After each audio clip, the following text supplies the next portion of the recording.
Hello friend, নমস্কার সবাইকে। মাঝে মাঝে আমার কাজের ব্যস্ততা এত বেশি থাকে, মনে হয় কি এই 24টা ঘন্টা বাড়িয়ে ঈশ্বর যদি 30টা ঘন্টা করে দিত তাহলে মনে হয় তো আমি একটু কাজের সাথে আর সময়ের সাথে তাল মিলিয়ে পারতাম। এই ইদানিং যে কি ব্যস্ততার ভিতর যাচ্ছি, তারপরেও শরীরটা না বেশি ভালো না, এই জন্য আর কোনো রকম ভিডিও করতে পারতেছি না। আর ভিডিও করার মতো যে একটা স্পেস কোথাও যাব সেখানেও যেতে পারছি না। আর বাসার ভিতর কি আর ভিডিও দেবো, এই জন্য আমি আজকে চলে গেছিলাম বানরগাতি বাজারে। আমার মাসিক যে মাছ বাজারটা করি আমি বানরগাতি থেকেই বেশিরভাগ করি এখন, কারণ এখানে একটু মাছের দাম আমার কাছে কম মনে হয় সন্ধ্যা বাজারে। আর সন্ধ্যা বাজারেও যাই যখন আমি ইউনিক কিছু সামুদ্রিক মাছ কিনতে চাই, তখন সন্ধ্যা বাজারে যাই। আর নর্মাল দেশি মাছগুলো আমি বানরগাতি বাজার থেকে কিনি। আর বানরগাতি বাজারে কিন্তু কাটানোরও সুবিধা রয়েছে, আর এখানে সব প্রকারই মাছ পাওয়া যায়। আর এই বাজারটা আমার বাসা থেকে একেবারে কাছে, যেতে হেঁটে গেলে 5 মিনিট লাগে, রিক্সায় গেলে ওই 2 মিনিটের মতো লাগে। আমি প্রথমে যে আগে দেখতেছিলাম যে এখানে কি কি মাছ আছে, ঘুরে ঘুরে আগে প্রথমে আমি দেখতেছিলাম। আর প্রত্যেকটা মাছই এখানে অনেক তাজা আর ফ্রেশ ছিল। আমি কিছু মাছ মিক্সড করে নেব, দেশি এবং সামুদ্রিক মাছ বা নদীর মাছ এগুলো মিক্সড করে কিনবো, কারণ একরকম দেশি মাছ আমার হাজব্যান্ড খেতে চায় না। আমি কিন্তু অতটা মাছ লাভার না, আমি মাছ ছাড়া ভাত খেতে পারি, কিন্তু আমার হাজব্যান্ড একেবারেই পারে না। সে তার 3 বেলা মাছ না হলে সে ভাত খেতেই পারে না, এমন একটা অবস্থা। ওর জন্য এত এত মাছ কেনা লাগে। আমি যে যে পরিমাণ মাছ কিনি এর মনে হয় তো এক অংশ আমি খাই না। আমি 3 বেলার থেকে 1 বেলা মাছ খাই, এমন আমার মাছ জিনিসটা একেবারেই পছন্দ না। তারপরে এখন ওই সঙ্গ দোষে কি আর করবো, তার সাথে থাকতে গেলে রান্না করলে তো খেতে হয়। এখানে আমি পাবদা মাছটা নিয়েছিলাম, কারণ পাবদা মাছটা অনেক বেশি মজা হয় রান্না করলে। এটাকে আমার সর্ষে পাবদা করলে অনেক বেশি টেস্ট হয়। আর পাঙাশ মাছের কথা কি বলবো, আমার হাজবেন্ডের সব থেকে প্রিয় মাছ পাঙাশ মাছ। বাজারে গেলে আমাকে পাঙাশ মাছ আনতে হবে। এগুলো কিন্তু নদীর পাঙাশ, দেখলেই বোঝা যাচ্ছে কতটা চকচক করছে, চাষের পাঙাশ না। নদীর পাঙাশের একটু দাম বেশি আর টেস্টটা কিন্তু অসাধারণ হয়। যারা নদীর পাঙাশ খেয়েছেন তারা অবশ্যই জানেন। আর এখানে এই মাছটা প্রায় 2 কিলোর মতো হয়েছিল। তারপর এইগুলো আমি কাটাতি দিয়ে আবারও চলে যাচ্ছি অন্য সাইডে, যে এদিকে কোনো মাছ আছে কিনা।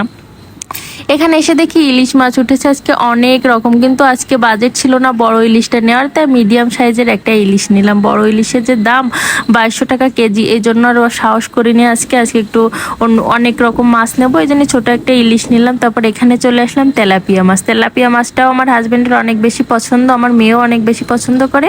এখানে আমি 2 পিস তেলাপিয়া মাছ নিয়েছিলাম, এখানেও প্রায় 1.5 কেজির একটু বেশি বেশি হয়েছিল। তারপরে নিয়ে আমি একটু, যেহেতু ইলিশ মাছ কিনেছি, আমি চলে গেলাম ওল কেনার জন্য। ইলিশ মাছদের ওল দেখতে কিন্তু অনেক বেশি মজা লাগে। আর এই রান্নাটা আমারও অনেক বেশি ভালো লাগে, এই জন্য ভাবলাম যেহেতু ইলিশ মাছ কিনেছি আজকে ওল দিয়ে রান্না করবো, এখন যেহেতু ওলের সিজন।